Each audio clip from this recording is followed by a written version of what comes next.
On December 14th, 2023, Hideo Kojima announced that Koji Pro has partnered up with A24 to make a Death Stranding movie, and the latest updates for it were discussed on February 9th the following year in a HideoTube video. From what was shared to viewers, it seems that the project is still in conception. He hasn't found a director and there were no chosen actors yet, because the story remains to be considered. If that's the case, then I thought it would be a fun exercise to share my idea on what would make for a good DS film that's within acceptable parameters. Let's get right to it.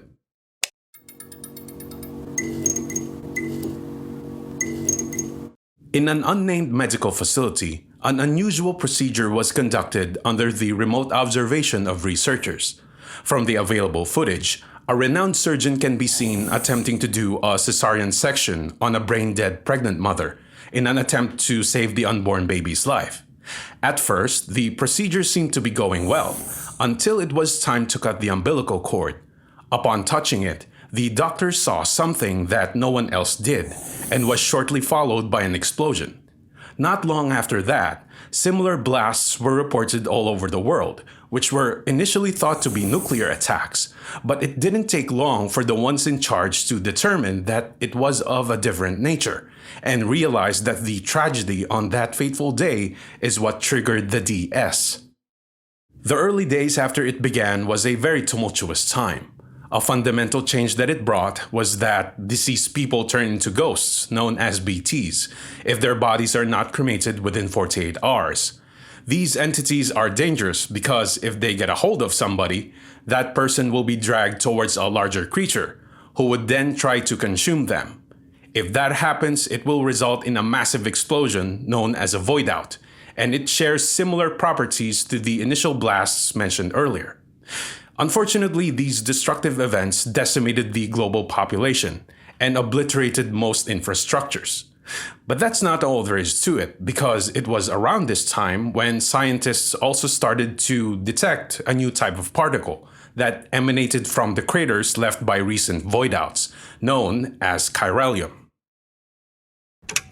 These particulates are airborne that spread all the way up in the higher atmosphere and turned regular clouds into those filled with them.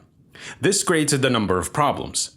First, chiralium scrambled radio signals, which destroyed the established means of wireless communications. Second, the rain caused by chiral clouds emitted something known as timefall, which accelerated the degradation of almost anything it touches. So, even if some man-made structures from the old world managed to avoid getting blown up, the rain has dilapidated everything that was left standing. And third, long-term exposure to chiralium causes physiological issues that can eventually affect a person's overall mental stability. For example, people who have destructive tendencies can turn into what's known as homodemons, a much worse version of themselves. All of these hazards combined forced people to take cover within walled cities, or in their own shelters, rarely ever considering stepping foot outside into the new world. This major change to their lifestyle resulted in several negative effects, but the one we're going to focus on for this video is the cessation of the flow of goods. Before the two logistics companies, Fragile Express and Bridges, began to operate, the ones who stepped forward to make sure that supplies between folks kept flowing were local porters. Basically, they're normal people who made deliveries like Sam did, except without the aid of most devices that made trips much easier. They also didn't have bridge babies, which would have allowed them to detect BTs. If they perish in the field, no resurrection through the power of repatriation would save them. Think about how difficult it must have been back then. When out on a run, porters would have always been on the lookout for timefall, which must have been difficult since weather reports didn't exist yet. If they found themselves in the middle of one, they'd be lucky if there was a shelter nearby and wait for it to stop. But if there's none, the only options are to continue on and risk running into BTs or turn back at the expense of what delays could cause.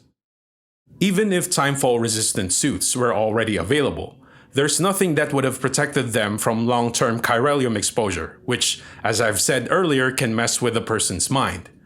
Porters are at risk of turning into mules, who are basically cargo addicts that will try to nab other people's payload by force and keep it for themselves.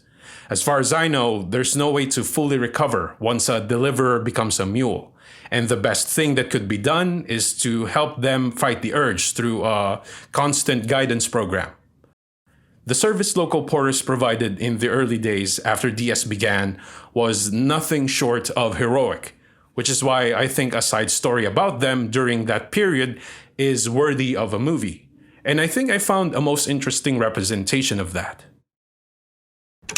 In several emails from a side character called the Craftsman, we can read about two local porters who teamed up by using each other's talents to get deliveries done, earning them a good reputation among the populace.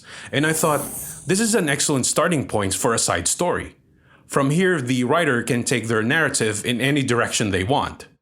For example, character A can be a younger, inexperienced porter who has a sixth sense for detecting BTs, but has an unsavory personality. And the only reason why he did it initially is because of a burning desire to see the outside world. Character B, meanwhile, can be an older fellow who has significant experience being a delivery guy, but is starting to feel the effects of becoming a mule. So having a partner who can see BTs would reduce his exposure to chiralium significantly and get deliveries done much faster. But character A's temperament is something he'll have to deal with. If I pick a dream cast, like what you saw in the thumbnail, I say Timothée Chalamet can be character A and Oscar Isaac is character B. These two actors are excellent in my book, and coming off from Dune Part 1, we know that they have a working chemistry together. Not to mention both of them having visited Kojima Productions before, which is a huge plus. Referring back to the HideoTube video, let's check out the requirements for the movie Mr. Kojima has mentioned. Obviously, he wants something that's based on the DS worldview, but is also indie and artistic. We already have the game relation and artistic aspects covered because the very nature of this IP is ripe with potential. However, the tag indie can be interpreted in several ways. Usually it has something to do with budgetary concerns, but I'm not sure if that's what he meant. He's always been very vocal about Koji Pro being an independent studio, but DS was put together on a big budget, so it's hard to say. Regardless, I think the story idea I suggested here can be adapted to any size. From what I can tell, the main challenge this project will face, regardless of what they plan to do, is getting people who are unfamiliar with DS up to speed with what's going on in their world. But I think we've managed to cover most of the lore essentials that need to be addressed in this video, so that project is certainly doable.